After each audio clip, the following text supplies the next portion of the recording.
few seconds, because I'm not sure how long this takes. I know in my earlier test recording, it took a little bit.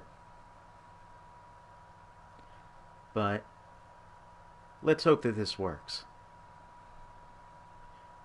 I think that should be enough time. Okay, so this is Onika doing a little test recording with Devil May Cry 2. I wanted to test my audio, try and balance everything out as I am streaming directly from the PS4.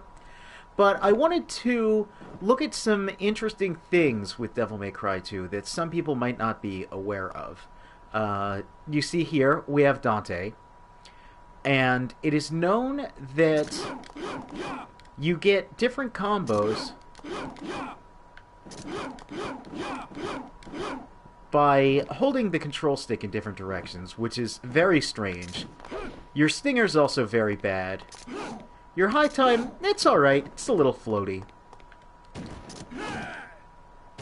You also get this weird aerial rave and a strange helmbreaker. And Dante as well has some interesting Devil Trigger only attacks. But what I wanted to focus on right now is just keep in mind how Dante plays in this game, because we're going to be looking at something else in a few minutes.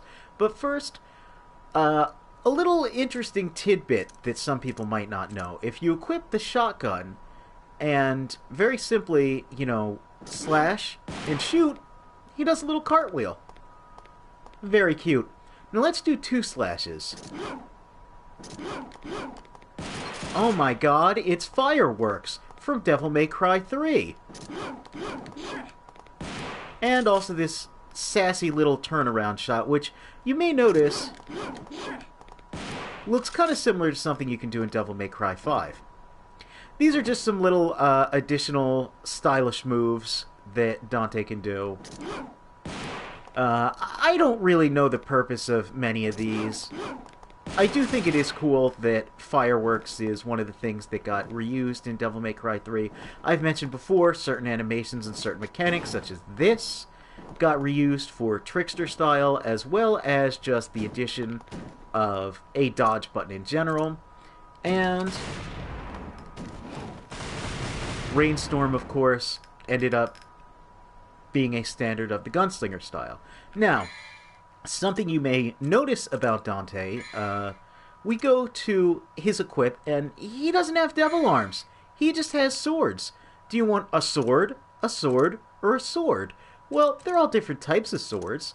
Surely they must have different movesets. No, they do not have different movesets. They are all the same.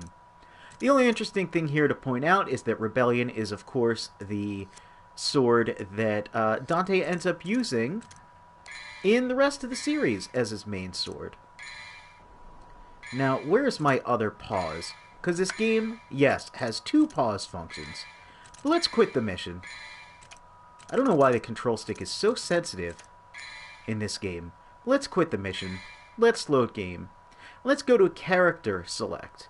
You might notice there is Devil May Cry 1 Dante, but more importantly, there is Trish. Another little bit of trivia is that in the PlayStation 2 version, there was not a character select, but there was a character select, which is just to say that they spelled it wrong. But let's just jump into that same mission as Trish. Now keep in mind everything you just witnessed with Dante.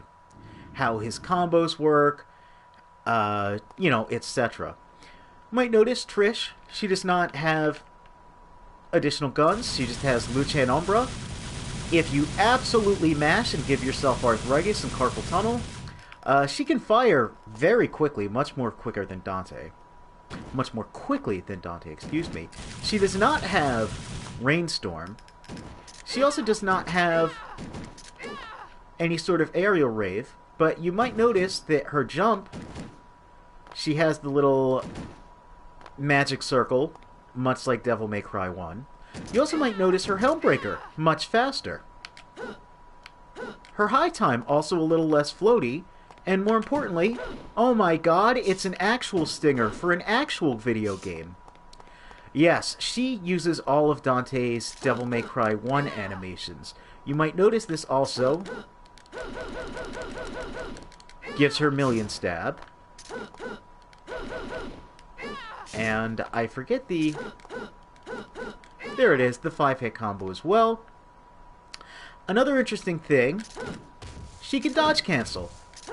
Really ridiculously quickly. She can dodge cancel pretty much the recovery of most moves. You can see when you're in the active frame, she can't really do it, but you can do pretty quick dodges out of that. Another interesting feature she gains is she has an actual round trip, which, much like Devil May Cry 1, gives you access to the Ifrit moves. But in addition to this, if you hold, I believe it is both L2 and R2, hold triangle, and then let go of triangle, oh my god. Yes, she has an actual fighting style change, a weapon change. This gives you access to all of Ifrit's moves from Devil May Cry 1, as you see. The basic combo. Well, it's a bit modified. She doesn't do the axe kick at the end. She has Magma Drive, Kick 13, Red Hot Kick, and then simply pressing L2 brings the sword back to you. You can't really change very effectively in combat, but I suppose if you are holding both shoulder buttons, yeah, you can kind of combo into it. Her placing the sword in the ground does count as an attack. And, yeah, it's still to this day very puzzling to me, because she just has better gameplay. Better gameplay is accessible to you in this game, but you have to unlock Trish. Now, what does it take to unlock Trish? You have to beat the game on the hard difficulty with Dante, which doesn't seem too bad. As you can see, she does still have access to the normal dodge and these wall-running shenanigans. But beating hard mode with Dante isn't as simple as just, you know, beating Dante's story and then loading the game up on hard mode. No, you have to beat Lucia's disc on normal as well. So, even though Lucia's disc is a bit different, you essentially have to beat the game 3 times to be able to use Trish. It's one of the most insane things I've ever seen a video game do. You essentially have to beat the game 3 times to just get better gameplay. But it's strange because, you know, it's not like she's DLC. This was a PlayStation 2 game. She is a character that is on the disc that you can just have access to if you feel like beating the game 3 times. It's really, really strange. I cannot emphasize enough how odd it is. But I'm making a little more level progress just to show one more interesting thing about Trish. Obviously, her round trip is very strong. If you're familiar with Trish in Marvel vs. Capcom 3, her moveset actually largely comes from this game. Another thing that comes from this game is her sunglasses when she DTs, and those little yellow lasers. She has an actual real air raid, as opposed to Dante, who just kind of fires his little hand machine guns in the air. Her air raid is very strong. You might have noticed it drained my DT significantly just from using it. But it is essentially the best way to fight the bosses, because if, again, you're familiar with Devil May Cry 2, the bosses are kind of just damage sponges. That's really one of the big problems with this game, is the bosses have no personality and no presence in their fights. They just kind of flail around a bit, and you pump them full of lead, you hit them with your sword a few times, and that's it. And what I really should do... Oh yes, her jump also does have invincibility. And there it is! You can see you can attack by placing the sword in the ground, and then you can just kick dudes. They react really funny. You can also just leave your sword there. You just leave it. You know, it comes back to you when you enter a new loading zone. But as you see here, we're going to get trapped in the red wall, the Devil May Cry wall. And my sword is still gone. So let's just... Let's see. Let's just uppercut this guy. And you can see it's very strong. But her dodge is still a little strange. But yeah, the uppercut has some funny physics to it. As you notice, it just kind of launches dudes up into the stratosphere. So, once again, let's DT. And you can see her air raid is very strong.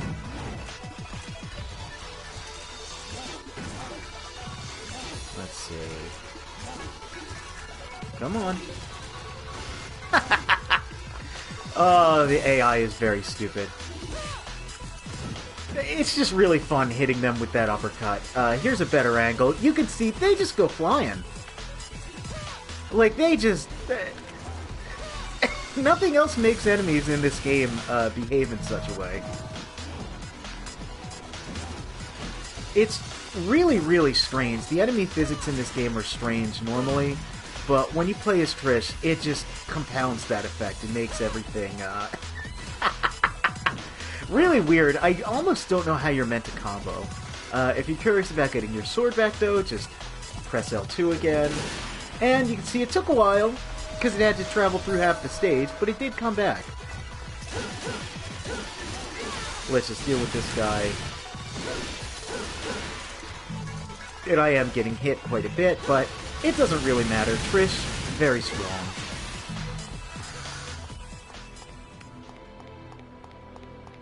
And just for the heck of it, let's